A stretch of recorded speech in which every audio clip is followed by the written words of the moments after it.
સ્પષ્ટ છે ને એ પદાર્થ.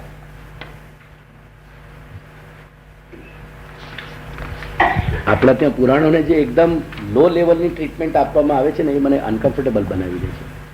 અરે તમે શેના વિદ્વાન? તમે તમારી વિદ્વત્તા ત્યારે કહેવાય કે ભલે ગમે તે પદ્ધતિથી તમે અભ્યાસ કર્યો હોય. આજના બધા જ જે કહેવાતા વિદ્વાનો છે એ બધા મેકોલેના બધા ચેલાઓ છે. मैकॉले की शिष्य, वो एक तरीके से ये विद्या परंपरा में, विद्या नहीं कहना चाहिए उसको, अविद्या परंपरा में कहना चाहिए उसको असल में. ये सारी पद्धति आज भी उसकी चल रही है. इस देश का सबसे बड़ा फटीचरपन ये है कि 50 वर्ष के बाद भी हमारे पास हमारी मौलिक स्वदेशी अध्ययन प्रणाली आज तक हमारे पास नहीं आई. करोड़ों रुपया खर्च होता है. ये कैरिकुला निर्धारण कमेटी है, ये पाठ्यक्रम निर्धारण है, और ये फलानी है और ये ढिकानी है, ये सब चलता रहता है. सब अजगरों के पेट में जाता है. भारतीय जनता को उसका कोई लाभ नहीं मिलता. ये सब मैं नहीं चर्चा करना चाहता, लेकिन तो भी मेरे से हो जाती है, क्योंकि ये पीड़ाएं मेरी ऐसी हैं कि जिनका कोई इलाज नहीं. कम से कम मैं चाहता हूं कि भाई मेरे पास जो उठते बैठते लोग हैं उनको ये स्पष्ट हो कि भारतीय चिंतन की दिशा क्या है.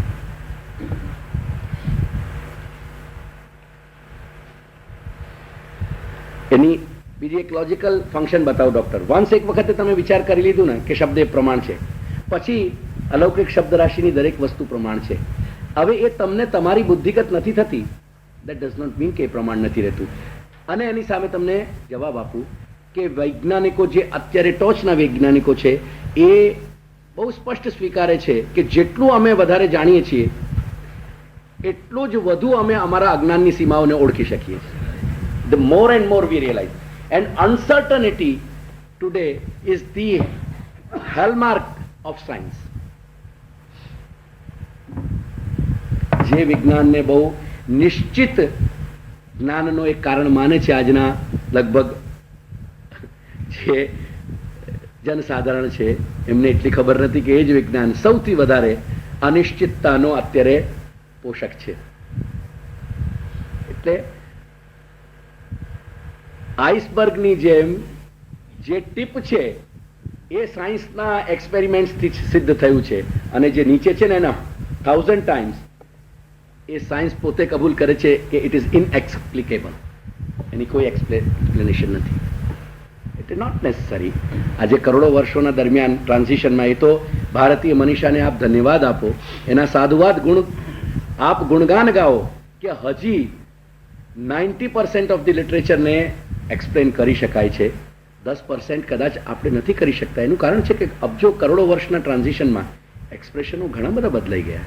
એન્ડ નોટ નેસેસરી કે આપ છે આજથી 100 વર્ષ પહેલાંની તમે ગુજરાતી ભાષા ઉઠાવીને જુઓ, તમને કોઈ કંઈક એવું લાગશે કે પેલા લેખકે કંઈક જુદા આશયથી લખ્યું અને તમે એનું જુદું આશય ગ્રહણ કરી લેશો. કેમ કે એ એક્સપ્રેશન જ્યારે એને ટાઈમમાં કોઈન હતા, એ કરંટ હતા, એ અત્યારે આપના સામે નથી. The expression has changed, the language has changed, because language is a living process. According to linguistics also, the modern linguistics, language is a living process. શબ્દોની શૈશવ જન્મે છે, એમની શૈશવ અવસ્થા હોય છે, they are infants. એમની શૈશવ અવસ્થા આવે છે, પૌગંડ અવસ્થા આવે છે, યુવાવસ્થા આવે છે, વૃદ્ધાવસ્થા આવે છે, એ મરી જાય છે, અને મૃત્યુ પછી પુનર્જન્મ થાય છે એમનું બીજા કોઈ શેડમાં. અંગ્રેજી તો એવા હજારો શબ્દોથી ભરાયેલી છે કે જેમનાથી માત્ર અત્યારથી એક 150, 200, 250 વર્ષ પહેલા આખા શબ્દો જ જુદા હતા અને આજે બિલકુલ જુદા શેડમાં વપરાઈ રહ્યા છે. એટલે તથાકથિત જે અંગ્રેજીના પોષકો છે એમને ચોટી હોતી નથી, નહીં તો એક ચોટીના એક વાર પકડીને ગણાવી શકાય કે ક્યાં છો તમે. ચાલો,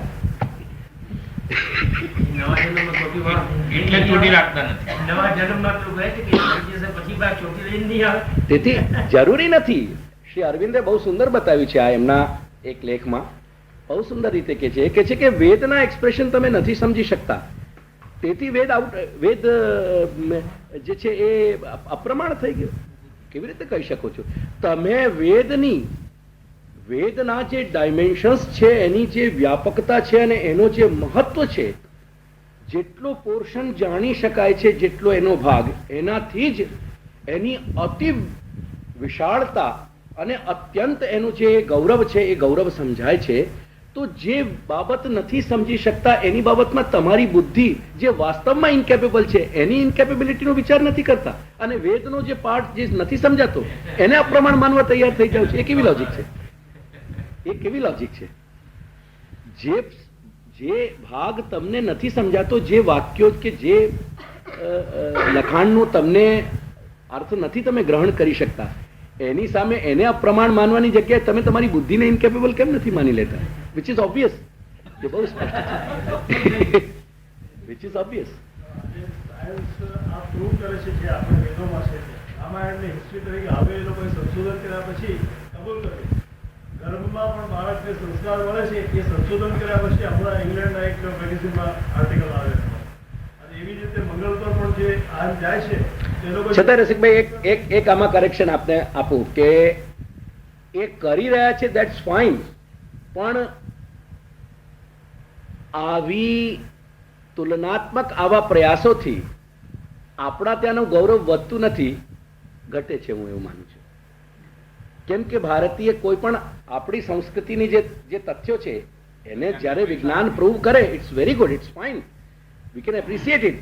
પણ એ પ્રૂવ થઈ રહ્યું છે, તેથી આપણી મહત્તા વધી રહી છે. એ આપણી બાલિશતાનો જ ઉદાહરણ આપે છે, બીજું કંઈ નથી આપતું. दुनिया कृष्ण ओढ़ती थी, केम के कहते कि इसको आप बंद कर दीजिए. गीता में अर्जुन यही कहता है, कहते हैं असल में रसिक भाई देखिए कि चलिए जाने दीजिए उस प्रश्न को. चलो,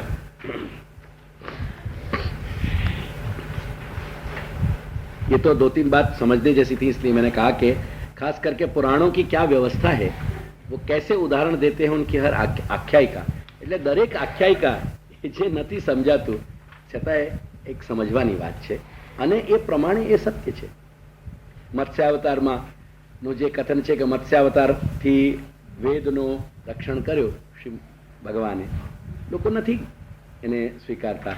યટ એમને વેલ કે ડાયનોસર જેવા જે પ્રાણીઓ છે કે જે એમને કદી નથી જોયા, એમના બાપ દાદાએ પણ નહીં જોયા હોય, એને બહુ ઇઝીલી સ્વીકારી લે છે. I don't understand the logic. Why does it happen?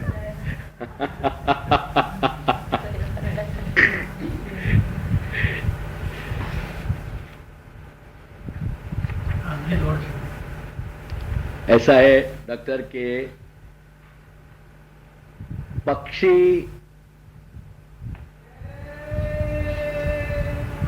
जलचर के रूप में ट्रांसफर हो गया, उसका मेटामॉर्फोसिस हो सकता है, ये विज्ञान मानता है. और विज्ञान के लोग बड़े प्रेम से उसे स्वीकारते हैं कि हा हा केवा अहोभाग्यની વાત છે. પણ જ્યારે પુષ્પક વિમાનની વાત આવે તો એમને હજી નથી સમજાતું કે પ્લેન તો આજે હમણાં જ આ સદીમાં જ આવ્યા, એરક્રાફ્ટ, તો પુષ્પક વિમાન કેવી રીતે ઉડી શકે છે? I don't understand the logic. I am least concern about the contents what they have been talking, but I am more concerned with their faulty system of thinking. That how does it operate? ચલો,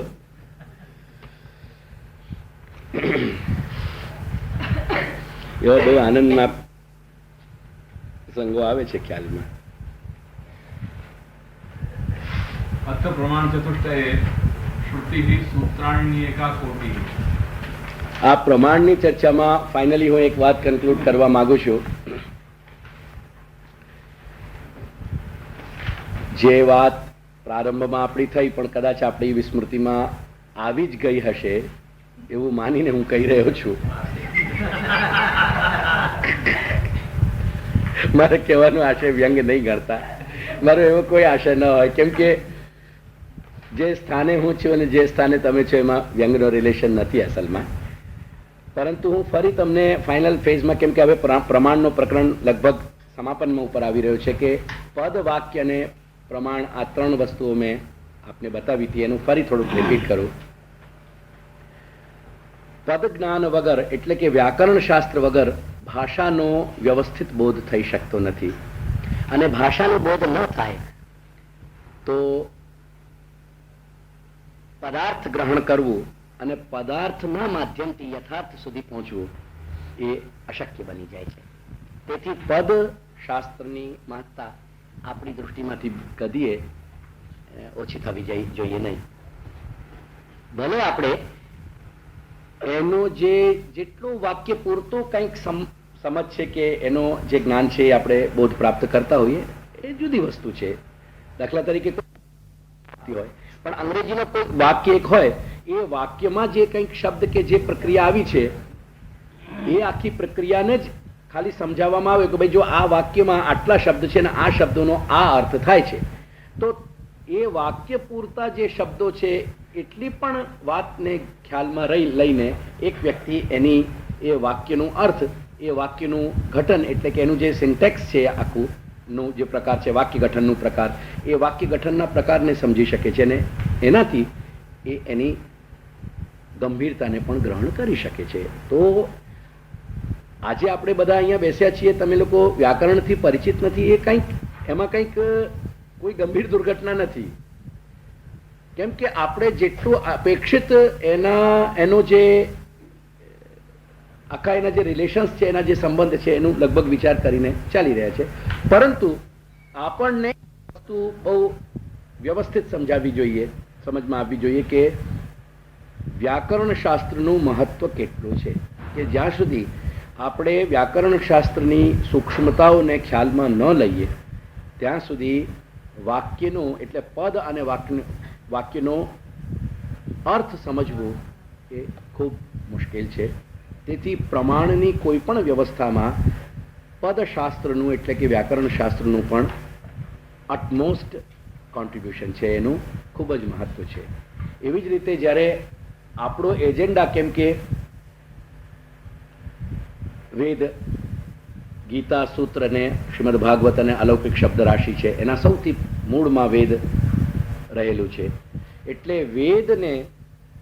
વેદની વ્યવસ્થાને પણ થોડુંક ખ્યાલમાં લેવું જોઈએ કે જેનાથી ગમે ત્યાં આવા મુદ્દાઓ આવે, કોઈ ચર્ચાનું કારણ બને કોઈ પણ જગ્યાએ, તો કમસે કમ બીજા લોકો પરિચિત છે કે નહીં પણ તમે બહુ વ્યવસ્થિત રીતે એનો એક અંદાજો કે આકલન કરી શકો એવું તમને તો ખ્યાલ હોવું જ જોઈએ. તેથી મેં એ સમજાવવાનો પ્રયાસ કર્યો આપને અહીંયા સામાન્ય જેટલું આપણને અપેક્ષિત છે અને અનિવાર્ય છે રાધર, કે વેદના બે ભાગ છે.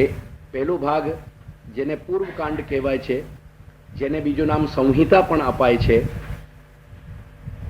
અને જેને શ્રુતિ, વેદ અને નિગમ એવા બીજા પણ 3 શબ્દો અપાય છે. સંપૂર્ણ વેદના માટે છે આ શબ્દો, શ્રુતિ, વેદ અને નિગમ. તેથી તમે વાક્ય સાંભળ્યો હશે કોઈક જગ્યાએ, નિગમ આગમ, નિગમ આગમ. નિગમ એટલે વેદ, અને વેદના આધારે જે શાસ્ત્ર પ્રગટ થયા હોય એનું નામ આગમ, જે નિગમથી આવેલા છે. ખ્યાલમાં આવ્યું? નિગમ આગમ એટલે વેદ, નિગમ અને શ્રુતિ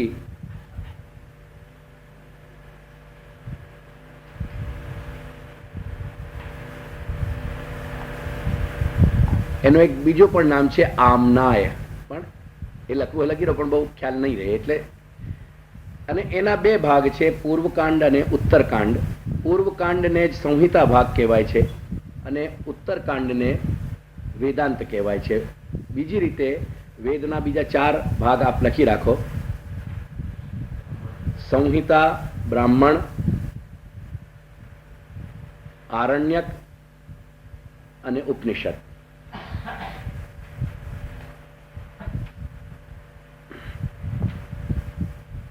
અને આ એવી શબ્દાવલી છે કે જે આપણને કંઠ થઈ જવી જોઈએ. એમાં કંઠસ્થ કરવામાં કોઈ બહુ મોટો પ્રશ્ન રહેતો નથી. એટલે આવા શબ્દો જ્યારે પણ ગમે ત્યાં આવે તો એટલીસ્ટ તમારું કોમ્પ્રિહેન્શન ત્યાં એકદમ ઇન્ટેક્ટ રહેવું જોઈએ. હવે એનું માત્ર થોડુંક પરિચય આપને આપી દઉં. સંહિતા ભાગમાં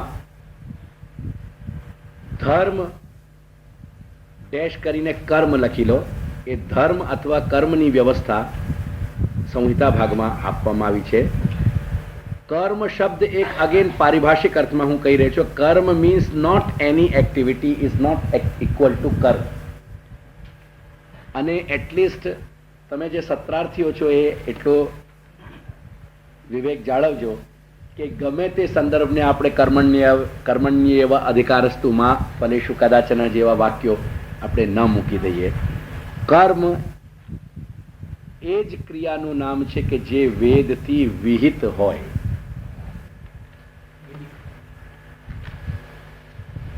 તેથી ધર્મ અથવા કર્મનો જે બોધ છે તે આપણને સંહિતા ભાગથી થાય છે.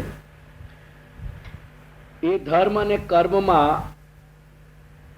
ની વ્યવસ્થા કેવી રીતે કરવી, બીજા શબ્દોમાં જેમ આજકાલ આપને નવા જે કોઈ મશીન કે ગેજેટરી લાવો એના સાથે એક મેન્યુઅલ આવે છે. એ મેન્યુઅલ ઇઝ ઇક્વલ ટુ બ્રાહ્મણ ભાગ. બ્રાહ્મણ ભાગમાં એ ધર્મ અથવા કર્મને કેવી રીતે સંપાદન કરવું, કયા મંત્રો કેવી રીતે ક્રિયાઓમાં ક્યાં યુઝ કરાય છે, એનો ઉપયોગ કેવી રીતે થાય છે, એની એપ્લિકેશન ઓવરઓલ જે કહીએ તો એની ઓવરઓલ એપ્લિકેશન કેવી રીતે છે. મંત્ર, વિધિ, મંત્ર, નિષેધ, નામધેય અને અર્થવાદ એ 5 તો આપે લખેલા છે ને. વેદના પૂર્વ ભાગના 5 વાક્ય, 5 એટલે વેદના વાક્યોને 5 ભાગમાં વિભાજિત કરવામાં આવ્યા છે. એ આપે લખી લીધા ને. પહેલા જ દિવસ મેં બતાવ્યા હતા. વિધિ, મંત્ર, નામધેય, નિષેધ અને અર્થવાદ. વેદના પૂર્વ ભાગના જેને સંહિતા કહીએ છીએ એના તમામ વાક્યો આ 5 ડિવિઝનમાં વહેંચવામાં આવ્યા છે, વિભાજિત કરવામાં આવ્યા છે. એની એપ્લિકેશન જે છે એ બ્રાહ્મણ ભાગમાં છે. તેથી સંહિતા અને બ્રાહ્મણ એ વેદના પૂર્વ ભાગથી સંબંધિત છે અને આરણ્યક અને ઉપનિષદ એ વેદના ઉત્તર ભાગથી સંબંધિત છે. આરણ્યકમાં બ્રહ્મનો વિચાર પ્રારંભ થઈ જાય છે. તેથી આરણ્યક અને ઉપનિષદ બ્રહ્મનો વિચાર બતાવનારા છે. બ્રહ્મનો વિચાર આવે કે બ્રહ્મનો વિચાર આવે? ઘનશ્યામ, બ્रह्मनो विचार आवे. नो और नो की बहुत भारी समस्या है. आजकल तो मैं घबराने लग गया हूँ इससे. आई बिकम सो कॉन्शियस कि नू कहने से पहला मेरा वाक्य विन्यास ही बिगड़ जाता है नू और नो कहने से. पर भैया गुजराती में कौन सा शब्द नपुंसक लिंग बन जाए पुल्लिंग की जगह, वाको क्या निर्णय कर सके कोई भी? या अगर निर्धार हो कैसे वो लिंग भेद कहाँ हो जाए वही नहीं समझ में आवे ना. सबसे बड़ी बात तो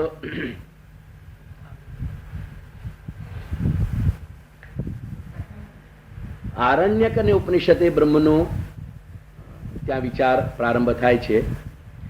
તો આરણ્યક શબ્દ ઉપરથી તમને સમજાય છે. અરણ્ય એટલે ગુજરાતીમાં છે ને અરણ્ય. અરણ્યમાં જે કંઈક ભાગ પ્રગટ થયો હોય ઋષિઓને એ આરણ્યક. અને એક તો સ્વાભાવિક વાત છે કે હજી સુધી જ્યાં સુધી પરમાનન્ટ એડ્રેસો સેટલ ન થયા હોય ત્યાં સુધી અરણ્યમાં દેવકીનંદન જ મળે.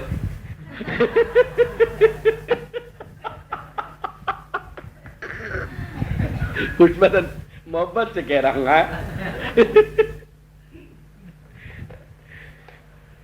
ऐसा है, तुम ये सोचो कि तुम्हारा साथ रहना मेरी थिंकिंग में कैसा लिपट गया होगा कि बार बार ऐसा विचार उपस्थित होता है. तो આરણ્યમાં જે મુખ્યત્વે બ્રહ્મ વિચાર થયો ને એનું નામ તેથી જ એ આરણ્યક કહેવાયા. અને ઉપનિષદ જે છે એના 2 અર્થ થઈ શકે. એક તો બ્રહ્મથી જે બ્રહ્મનો જે નૈકટ્ય છે, પ્રોક્સિમિટી જેને કહીએ, ઉપ એટલે સમીપ અને નિષદ એટલે બેસવું. બ્રહ્મની નજીક જે બેસે છે અને ધેરફોર જે બ્રહ્મની નજીક તમને બેસાડવાનું સામર્થ્ય ધરાવે છે, બ્રહ્મની નજીક તમને જે લઈ જાય. અને એના ઉપરથી જ તેથી અર્થ નીકળે કે જે બ્રહ્મજ્ઞાની ઋષિઓના સાથે બેસીને આપણે જે પ્રાપ્ત કરીએ એનું નામ છે ઉપનિષદ. તો આ 4 ભાગ ખ્યાલમાં આવી ગયા ને. હવે મારું કહેવાનું તાત્પર્ય સમજો. વાક્ય શાસ્ત્ર જે મેં બતાવ્યો, મીમાંસા એટલે કે પૂર્વ મીમાંસા ઇઝ ઇક્વલ ટુ વાક્ય શાસ્ત્ર.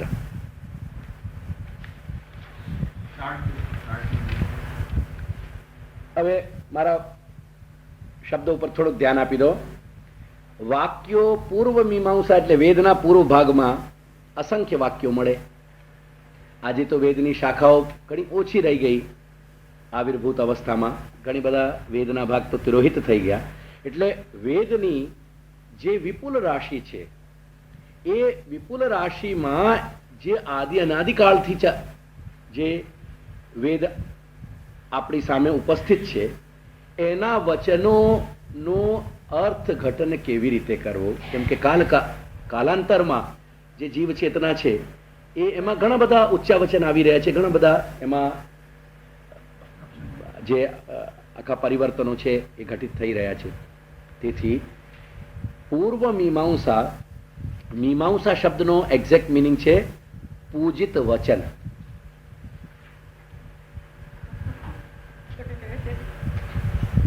એક્ઝેક્ટ પિન પોઈન્ટ જે ઇટિમોલોજીકલ જે મિનિંગ કહી ને મીમ, તેથી पूजा करवा योग्य જે વચન છે ને એનું નામ છે મીમાંસા.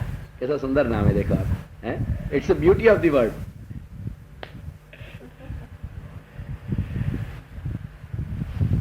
તો મીમાંસા એક એવી સિસ્ટમ છે કે જે તમને વાક્યનો એક્ઝેક્ટ વાક્યના મીનિંગ સુધી પહોંચવામાં તમારી સહાય કરે છે. અને તેથી તમે વિચારો ડોક્ટર કે કેટલી વૈજ્ઞાનિક એમાં, જેને આપણે એર ટાઇટનેસ કહીને, એટલે કેટલું વૈજ્ઞાનિક એમાં એક એનો જે આખી પદ્ધતિ છે એ પદ્ધતિ કેવી એકદમ પ્રિસાઇઝ વસ્તુને કહેનારી હશે. એકદમ તમને જ્યાં જે સૂક્ષ્મ વસ્તુ સુધી પહોંચાડવું છે ત્યાં સુધી પહોંચાડવાની જે એમાં એક સામર્થ્ય રહેલું છે એ પ્રમાણેની એક પદ્ધતિ છે. તેથી એક એવી સિસ્ટમ છે કે જેનાથી આપણે વાક્યનો અર્થ ગ્રહણ કરી શકીએ. અને એ આખી સિસ્ટમને એપ્લાય કરીને પ્રાચીન ઋષિ મુનિઓએ, ખાસ કરીને જૈમિની મુનિ પછી, કેમ કે તે પછી જે મનુષ્ય ચેતનામાં જેટલું બૌદ્ધિકનો સ્તરનો જે હ્રાસ થવા લાગ્યો, જે પતન આવવા લાગ્યો, એના કારણે ઘણા બધા અર્થોમાં આવું વિપ્લવ થઈ જવાનું, ગોટાળા થઈ જવાની સંભાવનાઓ વધી ગઈ. તેથી તે વખતથી વિદ્વાનોએ એના ઉપર ખૂબ વિપુલ વિચાર કર્યો અને એક આખી એ સિસ્ટમને વ્યવસ્થિત રીતે એપ્લિકેબલ બનાવી કે જેનાથી વેદના દરેક વચનનું આ પ્રમાણે ક્લાસિફિકેશન થઈ શક્યું કે ભાઈ આ વિધિ વચન છે, આ મંત્ર વચન છે, આ નામધેય છે, આ નિષેધ વાક્ય છે અને આ અર્થવાદ વાક્ય છે. અને તે પછી એ વાક્યોને કેવી રીતે પ્રયોગમાં લાવવું એ નિર્ધારિત કરવામાં સહેલાઈ થઈ શકે, નહીં તો ના થાય.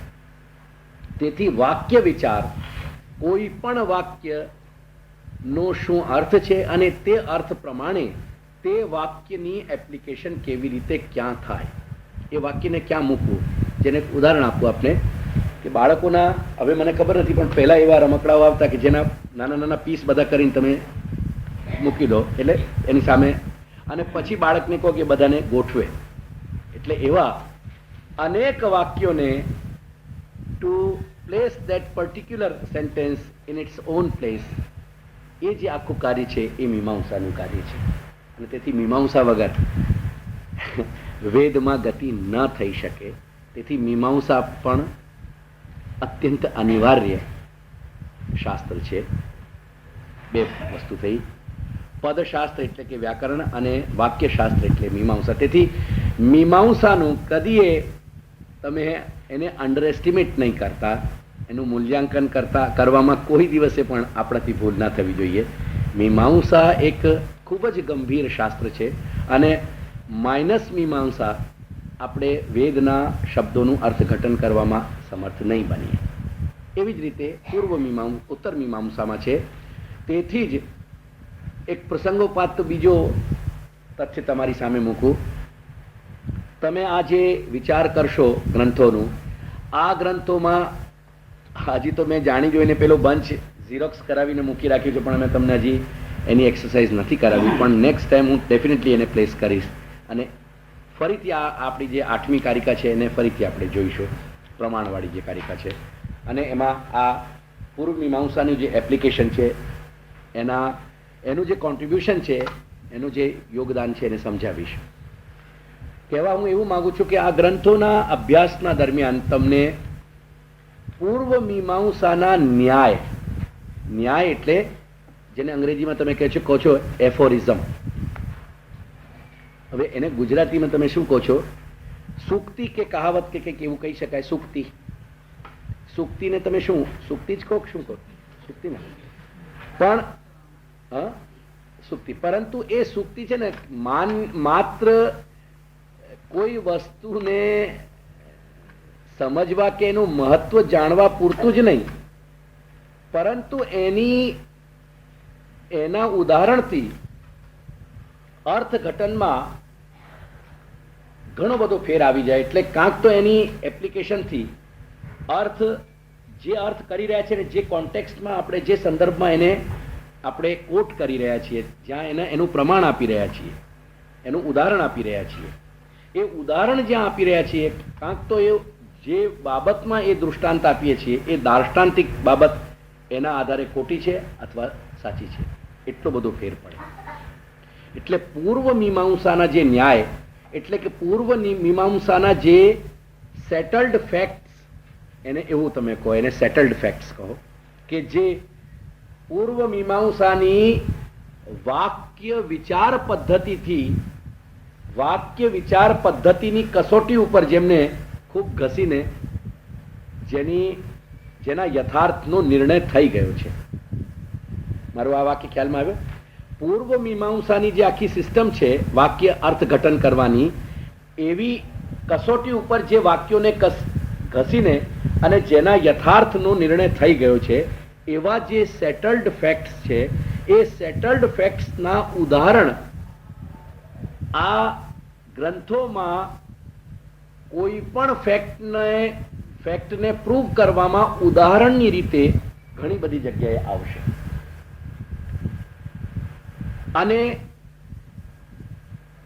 વેદાંતની બાબતમાં જે નિર્ણય થઈ રહ્યા છે તે નિર્ણયોમાં ઉદાહરણ રીતે પૂર્વ મીમાંસાના જે ન્યાય છે અથવા જે સેટલડ ફેક્ટ્સ છે એનું ઉદાહરણ મૂકવામાં આવી રહ્યું છે. વાત મારી સમજ્યા? કોઈ પણ એક મુદ્દો આપણો ડિસ્કશનનો ચાલતું હોય, દાખલા તરીકે આમાં જ બતાવું, આ પ્રમાણની કારિકામાં આપણે એક એવો નિર્ણય કર્યો કે અલૌકિક શબ્દ રાશિ જે આપણને અર્થ બતાવે છે તે અર્થ નિત્ય છે, તે અર્થ અનિત્ય નથી. અને આ નિત્ય અર્થમાં થોડાક પ્રશ્ન તમે પલટો તો હું તમને બતાવું કેટલો પોર્શન એમાં અપાયો છે. 8મી નહીં, હા, પેલી 7મી કારિકા પ્રમાણની 35મું પાનું તમે જુઓ.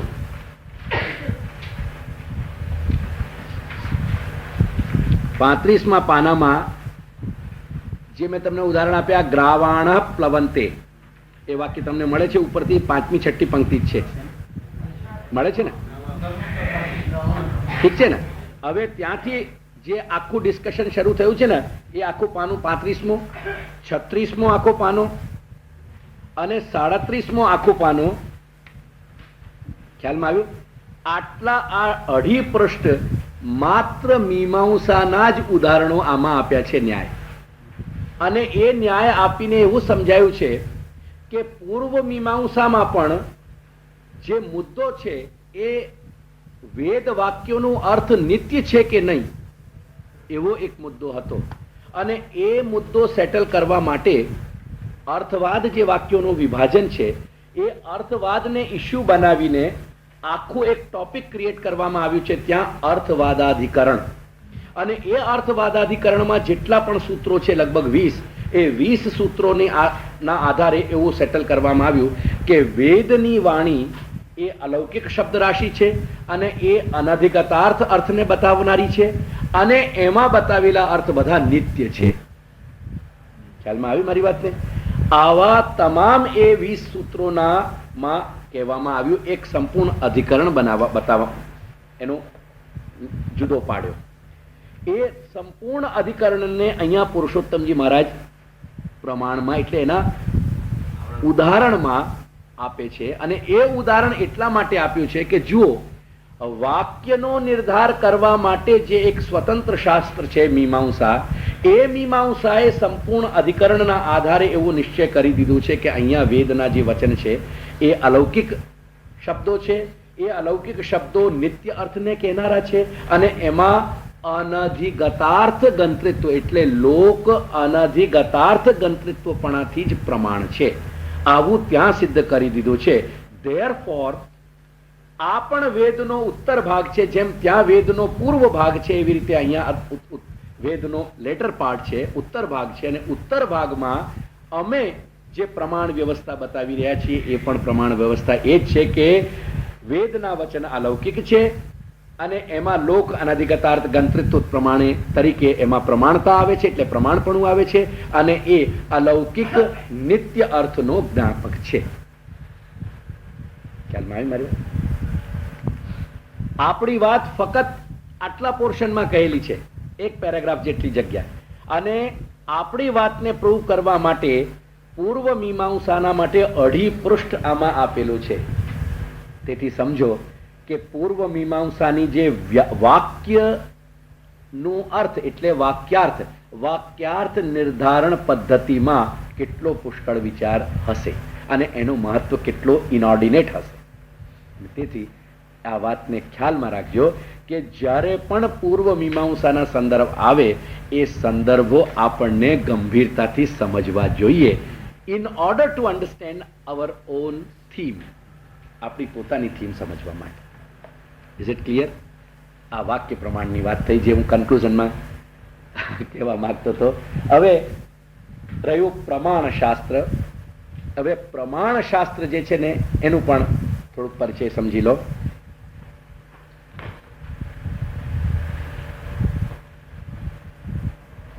ભલે ન્યાયશાસ્ત્રે પોતે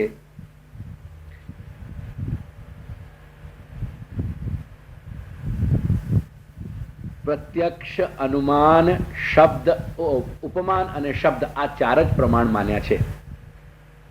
યથાર્થ જ્ઞાનના 4 સાધન માને છે ન્યાયશાસ્ત્ર: પ્રત્યક્ષ, અનુમાન, ઉપમાન અને શબ્દ. પરંતુ ન્યાયશાસ્ત્રે જે એક વિચાર પદ્ધતિ શોધી કાઢી, જે પદ્ધતિ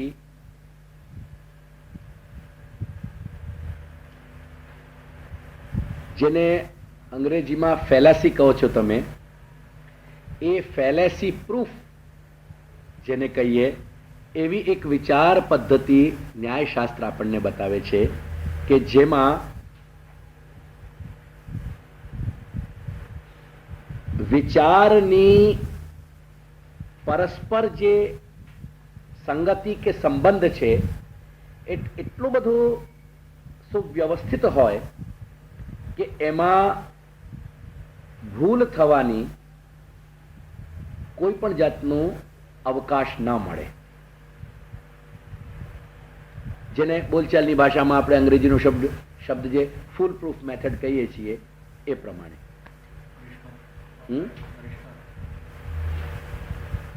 ખ્યાલમાં આવ્યું ને? એ પદ્ધતિથી જ ન્યાયની એવી પરિષ્કૃત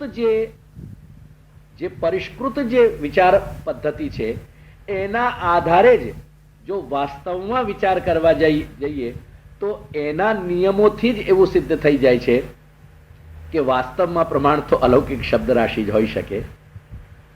પ્રત્યક્ષ વગેરે બધા જ પ્રમાણમાં ક્યાંક ના ક્યાંક એમાં સ્ખલન છે. એમાં એવી સંભાવનાઓ છે કે જેના કારણે આપણને યથાર્થ જ્ઞાન ઉત્પન્ન ન થાય, એની પોતાની જ વિચાર પદ્ધતિ. તેથી અત્યંત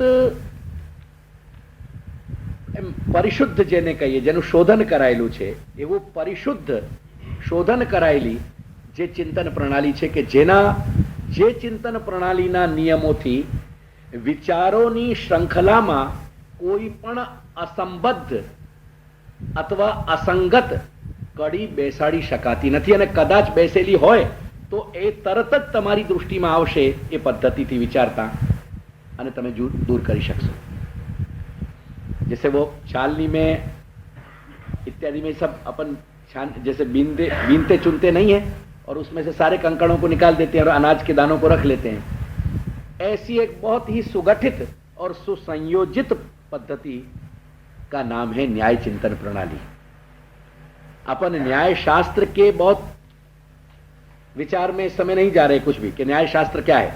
न्याय शास्त्र एक चिंतन प्रणाली है, जो चिंतन प्रणाली अत्यंत सूक्ष्म प्रकार से सुगठित, सुनियोजित और सुसंबद्ध है. और जिस चिंतन प्रणाली से हम विचारों की श्रृंखला कड़ी में किसी भी एक असंबद्ध या अयोग्य विचार की कड़ी को वहां से हम दूर करके उस विचार श्रृंखला को अत्यंत सुसंबद्ध और व्यवस्थित बना सकते हैं, जिसके कारण हम विश्वास के साथ किसी निर्णय पर, किसी यथार्थ निर्णय पर पहुंचने में सक्षम बनते हैं. ऐसी एक चिंतन प्रणाली का नाम न्याय है. ये बात सिर्फ आपको ध्यान में हमेशा रखनी है, क्योंकि ग्रंथों में ये शैली हमेशा आती रहेगी. ડગલે ને પગલે તમને આ શૈલીથી તમને કામ પડશે. એટલે પદશાસ્ત્રને, વાક્યશાસ્ત્રને, ન્યાયશાસ્ત્રને જે ક્ષણે તમે ભૂલી ગયા, એક વાત નોંધીને રાખજો કે તમે તે જ ક્ષણે શ્રી મહાપ્રભુની પંક્તિનું કંઈક ગંભીર અને એનો જે એટલે કે જે વજન છે, એનો જે વેટેજ છે, એ એના ગૌરવને અને એના ગાંભીર્યને કંઈક અંશમાં તમે ગુમાવી દેશો. કેમ કે શ્રી મહાપ્રભુના જે આ સાગરમાંથી કાઢેલા જે રત્નો છે વાણીના, આ રત્ન સાગરમાંથી એટલે કે અલૌકિક શબ્દ રાશિમાંથી શોધતા શ્રી મહાપ્રભુને કેવા કોટીનો પરિશ્રમ થયો છે અને કયા કોટીનું કાર્ય શ્રી મહાપ્રભુએ કર્યું છે, એ વાત તમને ત્યારે સમજાશે કે જ્યારે આ ત્રણે જે તમારા ટેસ્ટિંગ મેથડ્સ છે, એ ટેસ્ટિંગ મેથડ્સને તમે એપ્લાય કરશો.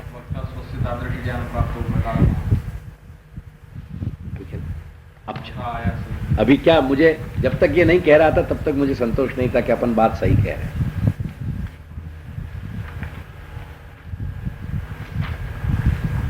अत्र प्रमाण चतुष्टये श्रुति सूत्राणि एका कोटि, गीता भागवतं च अपरा स्पष्टा एव.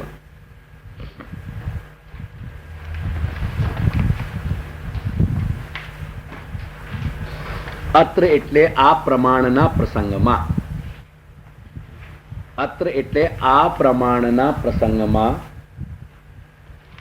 જે પ્રધાન 4 પ્રમાણના સ્થળો બતાવ્યા, પ્રમાણ ચતુષ્ટયે.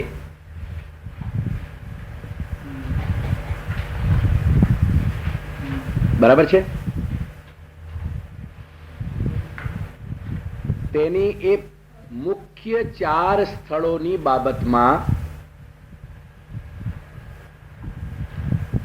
શ્રુતિ અને સૂત્ર એક કોટીમાં છે, એટલે કે એક વિભાજનમાં આવે છે, અને ગીતા તથા ભાગવત બીજા વિભાજનમાં આવે છે, બીજી કોટી છે. ગીતા અને ભાગવતમ પછી ચ છે. સંસ્કૃત ભાષાનો એક નિયમ છે कि जहां तमे अने, और हिंदी में हम और को जहां रखते हैं, हम 2 शब्दों के बीच में और या अने रखते हैं. जेम फल और पुष्प, हम ये नहीं कहेंगे फल पुष्प और, तुम भी ऐसा नहीं कहोगे फल पुष्प अने, फल अने पुष्प એવું કહેશો, પરંતુ સંસ્કૃત એમ બોલશે ફલમ પુષ્પંચ. ख्याल में आया? इसलिए यहां गीता भागवतंच,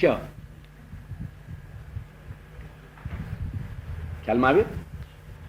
અપરા, અપરા એટલે બીજી, એક કોટી પહેલા છે એકા, સૂત્રાણી એકા, સૂત્રાણી એકા જે છે ને એને છૂટું પાડીએ આપણે તો સૂત્રાણી એકા.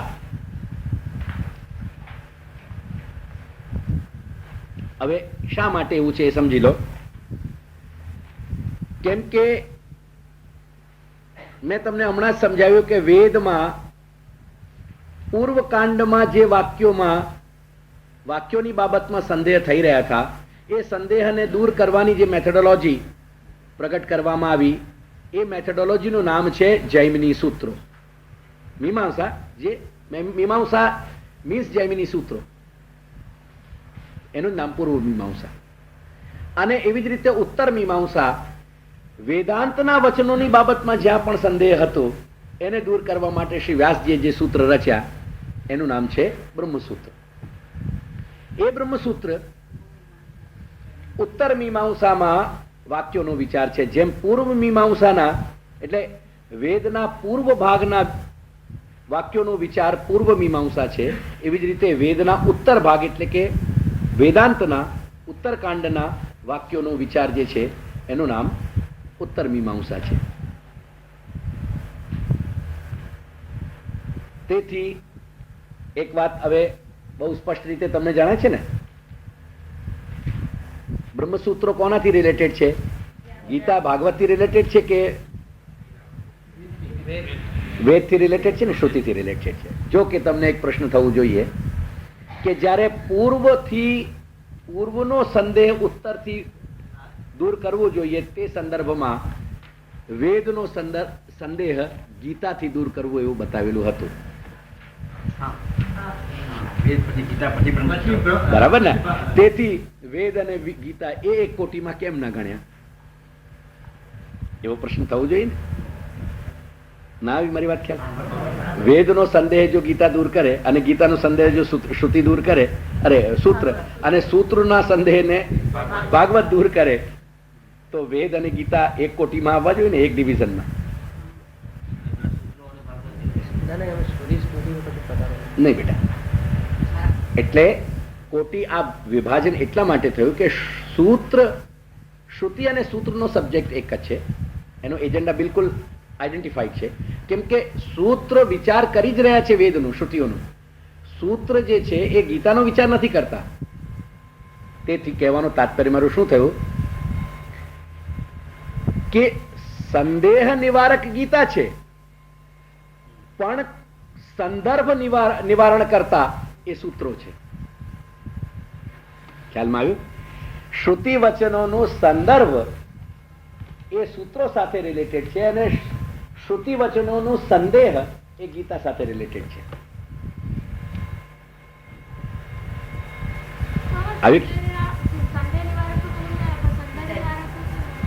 संदर्भ निवारण बेटा कौन सो वाक्य कौन से संदर्भ में आवेगो? संदर्भ, कॉन्टेक्स्ट. कयो वाक्य कया कॉन्टेक्स्ट में जशे? ख्याल में आवे? अने गीता अने भागवत एटला माटे रिलेटेड छे एक कोटीमां केम के जे गीतानो एजेंडा छे एनो ज जे विस्तार छे श्रीमद भागवत छे. गीता संक्षेप छे अने भागवत विस्तार छे, એટલે જે સંક્ષેપ અને વિસ્તાર બંને છે એ બંને એક પાસા સાથે જોડાયેલા છે. ખ્યાલમાં આવે? એટલે પંક્તિ સ્પષ્ટ થઈ ગઈ ને? તત્ર ઉભયત્ર પ્રમેય ભેદા ભાવે દ્વય નિરૂપણાર્થમ ભેદે વિરોધ इति कथम एक वाक्यता इति आशंक्य द्वयम समर्थयितुम आह.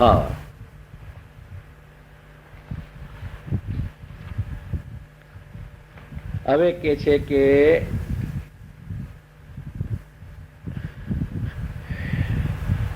આખો પ્રસંગ આપ એક વાક્યતા ઉપર અહીંયા કહી રહ્યા છો, પણ મોટી મુશ્કેલી એક છે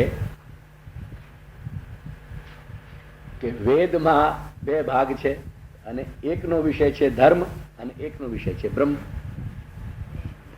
એટલે એક વાક્યતા આવશે કેવી રીતે? કેમ કે પ્રમેય ભેદ છે. પ્રમેય એટલે પ્રમાણથી ઉત્પન્ન જો જ્ઞાન આવે. પ્રમાણથી જેને જાણી શકાય તે. એટલે વેદના પૂર્વ ભાગના પ્રમાણથી આપણે શું જાણીએ છીએ?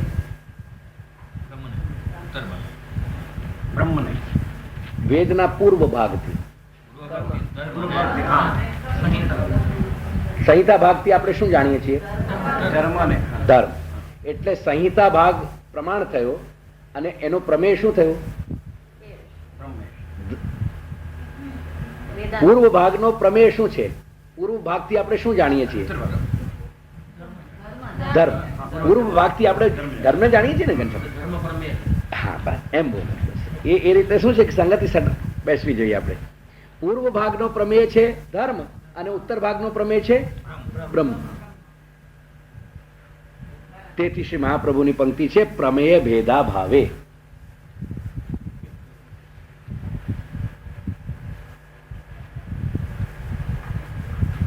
જો પ્રમેયનો